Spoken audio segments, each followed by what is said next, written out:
आज के वीडियो का टॉपिक है परीक्षा मंथन की कंप्यूटर की ये बुक। इस वीडियो में आपको सारी इन्फॉर्मेशन दूंगा इस बुक के बारे में कि किस किस एग्जाम के लिए आप ये बुक ले सकते हैं, क्या ट्रिपल सी एग्जाम के लिए ये बुक इंपॉर्टेंट रहेगी, इसके अलावा कौन कौन से टॉपिक इसमें दिए गए हैं, कौन कौन से टॉपिक नहीं दिए गए हैं, उन सारी चीजों के बारे में आपको डिटेल से बताऊंगा। तो ये वीडियो पूरा अंत तक देखिएगा ताकि अगर आप ये बुक लेने का सोच रहे हैं तो आपके माइंड में पूरी क्लैरिटी हो कि आपको ये बुक क्यों लेनी चाहिए। तो चलिए शुरू करते हैं।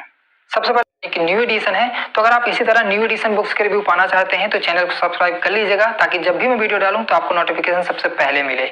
वहीं से भी चेकआउट कर सकते हैं क्योंकि ऑनलाइन ये ज्यादा सस्ती पड़ेगी आपको। अब एक बार इसके इंडेक्स पर नजर डाल देते हैं क्योंकि इंडेक्स से आपको पता चलेगा कि क्या क्या चीजें आपको इसमें मिलेंगी, कौन कौन से टॉपिक दिए गए हैं। पहला चैप्टर है कंप्यूटर, एक परिचय है, कंप्यूटर का उद्भव एवं विकास है। इसमें काफी ज्यादा चीजें डिटेल से दी गई हैं, टॉपिक वाइज टॉपिक दिए गए हैं, तो उनको मैं नहीं पढ़ूंगा क्योंकि वीडियो बहुत ज्यादा लंबा हो जाएगा। वो चीजें आपको अंदर पता चल जाएंगी इसमें क्या क्या चीजें दी गई हैं।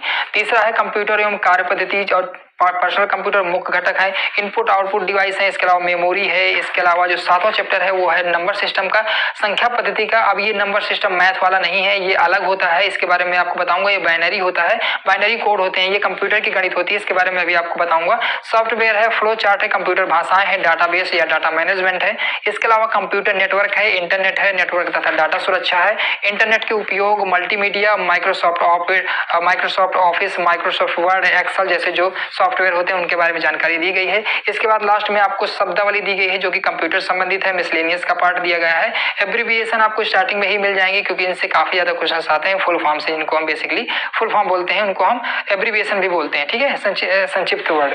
तो उनको भी आपको डिटेल से पढ़ लेना है, ये काफी ज्यादा आते हैं एग्जाम्स में, ठीक है। पहला चैप्टर है कंप्यूटर एक परिचय, यानी कि आप देख सकते हैं कि इसमें बिल्कुल बेसिक से दिया गया है। अगर आपको चीजें समझ में नहीं आती हैं, आपको कंप्यूटर या टेक समझ में नहीं आता है, तब भी आपको चीजें इसमें आसानी समझ में आ जाएंगी।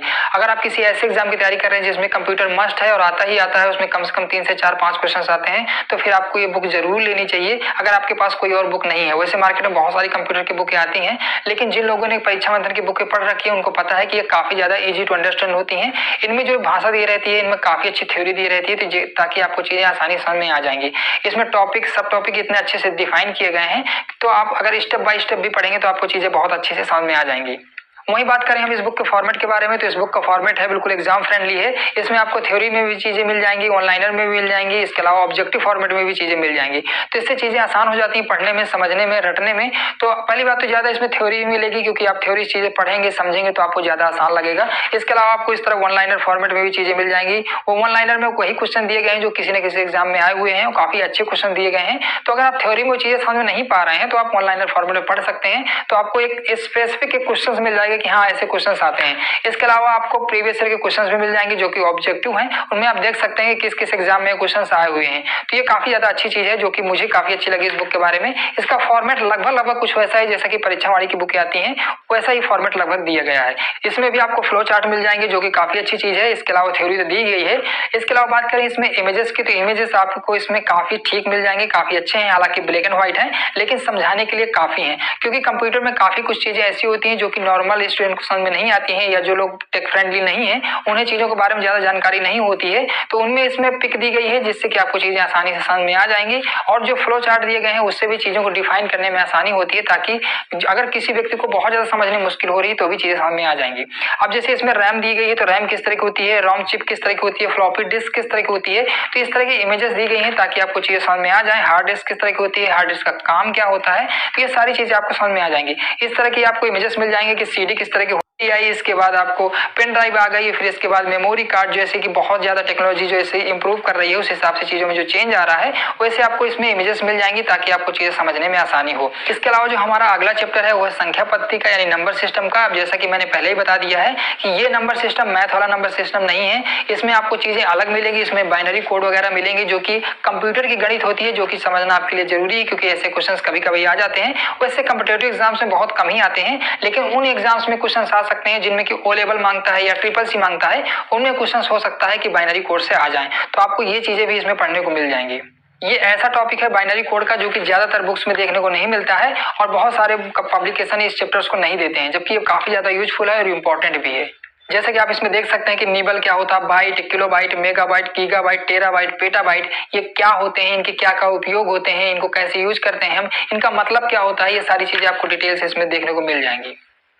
इस बुक को आपको किस एग्जाम के लिए लेना चाहिए। तो अगर आप किसी भी ऐसे एग्जाम की तैयारी कर रहे हैं जिसमें कंप्यूटर से क्वेश्चंस आते हैं, अगर 1 या 2 क्वेश्चंस आते हैं तो फिर मुझे नहीं लगता कि इस बुक को आपको लेना चाहिए, क्योंकि काफी ज्यादा मोटी बुक है। अगर आप किसी ऐसे एग्जाम की तैयारी कर रहे हैं जिसमें कि ट्रिपल-सी मांगता है या ओ लेवल मांगता है, तो उसमें क्वेश्चंस का स्टैंडर्ड काफी अच्छा रहता है। अब इसका मतलब ये नहीं कि आप किसी भी ऐसे एग्जाम के लिए इस बुक को पढ़ लें जिसमें कि ट्रिपल-सी मांगता है, तो मुझे नहीं लगता कि आपको पढ़ना चाहिए। अगला चैप्टर है हमारा सॉफ्टवेयर का। तो सॉफ्टवेयर से रिलेटेड चीजें आपको जानने को मिलेंगी इसमें कि सॉफ्टवेयर कितने तरह के होते हैं, उनका क्या क्या काम होता है, तो उनसे संबंधित जानकारी आपको मिल जाएगी। अभी मैं आपको और भी चीजें बताऊंगा कि किस एग्जाम के लिए इस बुक को आपको लेना चाहिए और किस एग्जाम के लिए नहीं लेना चाहिए।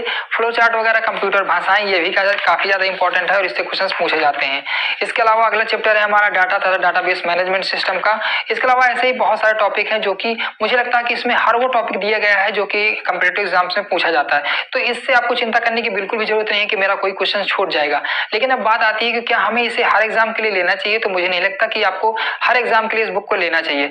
आपको इस बुक को उसी एग्जाम के लिए लेना चाहिए जिसमें कंप्यूटर के काफी अच्छे स्टैंडर्ड के क्वेश्चंस आते हों या जिसमें ओ लेवल मांगे हो। आप ट्रिपल-सी के लिए भी इस बुक को ले सकते हैं, क्योंकि लेकिन कुछ ध्यान रखिएगा कि आप किसी ऐसे एग्जाम के लिए ना लें जिसमें कि सिर्फ 1 या 2 क्वेश्चन पूछे जाते हों, क्योंकि ये बुक थोड़ा सा लेंदी है। तो मुझे नहीं लगता कि 1 या 2 एग्जाम्स के लिए आपको ये बुक लेनी चाहिए। लेकिन हाँ, अगर आप ये बुक ले लेते हैं तो आपके वो सारे एग्जाम कवर हो जाएंगे। कि अगर आप एक बुक ले लेंगे तो अगर आप उसको पढ़ लेंगे अगर एक बार मेहनत करके, तो अगर आप कोई दूसरा एग्जाम भी देते हैं जिसमें कंप्यूटर के काफी ज्यादा अच्छे क्वेश्चंस आते हैं, तो ये उन सारे कमी को आपको पूरा कर देगी, उनके लिए बहुत ज्यादा इंपॉर्टेंट है।